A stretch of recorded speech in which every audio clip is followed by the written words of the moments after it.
So if we may, let us zoom out. It would help me, maybe it'll help the audience to look at the different periods that we've been talking about. So you mentioned the Republic, you mentioned maybe when it took a form of empire, and maybe there's the Age of Kings. What are the different periods of this Roman, let's call it what, the big Roman history. Roman history? Yep. And a lot of people just call that whole period Roman Empire loosely, right? So maybe can you speak to the different periods? Yes, absolutely. So conventionally, Roman history is divided into 3 chronological periods. The first of those is from 773 BC to 509 BC, which is called the monarchy. So all the periods get their names from the form of government. Mm-hmm. So this is the earliest phase of Roman history. It's when Rome is mostly just a fairly undistinguished little collection of mud huts, honestly, just like dozens of other cities of little mud huts in Italy. So that early phase, about 750 to around 500 BC, is the monarchy. They're ruled by kings. Then there's this revolution. They kick out the kings. They become a republic.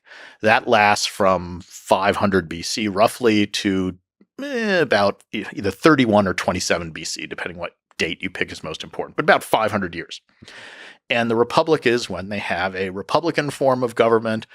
Some people idealize this as Rome's greatest period. And the big thing in that period is Rome first expands to conquer all of Italy in the first 250 years of that 500-year stretch. And then the second 250 years, they conquer all the Mediterranean basin, roughly. Mm-hmm. So this is this time of enormous, successful Roman conquest and expansion. And then you have another switch up, and they become ruled by emperors. So back to the idea of one guy in charge, though the Romans try to pretend it's not like a king, it's something else. And anyway, we can get into that. But they're very touchy about kings. Yeah. So they have emperors. Roman Empire, the first emperor is Augustus. Starts off as Octavian, switches his name to Augustus when he becomes emperor. He kind of sets the model for what happens. And then how long does the Roman Empire last? That's one of those great questions.